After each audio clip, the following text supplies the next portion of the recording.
రీసెంట్‌గా రాజమౌళి గారు తన ఎమోషన్ అండ్ తన ఫీలింగ్ చెప్పాడు స్టేజ్ మీద.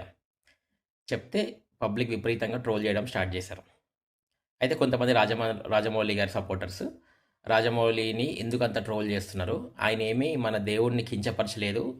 ఆయన పిచ్చిగా మాట్లాడలేదు. ఎందుకు అని అంటున్నారనమాట. అయితే నాకు అర్థమైన విషయం ఏంటంటే, రాజమౌళి గారు తనకు తానే ఒక నాస్తికుడిని అని ప్రకటించుకున్నారు. నాకు దేవుడి మీద నమ్మకం లేదు అని ప్రకటించుకున్నారు. మరి దేవుడి మీద నమ్మకం లేని వాడు సక్సెస్ అయినా, ఫెయిల్యూర్ అయినా అది that is his credit. Failure అయినా గానీ అది నా వల్లనే జరిగింది. సక్సెస్ అయిన వల్ల అది నా వల్లనే జరిగింది అని ఒప్పుకోవాల్సిన వాడు నెక్స్ట్ స్టేట్మెంట్‌లో నాకు దేవుడి మీద కోపం వచ్చింది అని అన్నాడు. ఎందుకు? అదేదో ఫెయిల్ అయిందంట.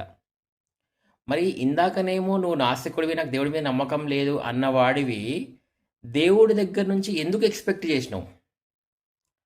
నమ్మకం లేనప్పుడు నమ్మకం లేనట్టే ఉండాలి కదా! Why did you expect from God? That is the point here. People got angry because you negated your statements. You contradicted your statements. Not that మీరేమి హిందూయిజంని అవమానించారు, హనుమాన్ అవమానించాలని ఎవరు అనలేదు. మీకు మీరే ఉల్టా పల్టా మాట్లాడారు. అది జనాలకు మండింది. అది నాకు అర్థమైంది. ఏమంటారు మీరు? కామెంట్ చేయండి.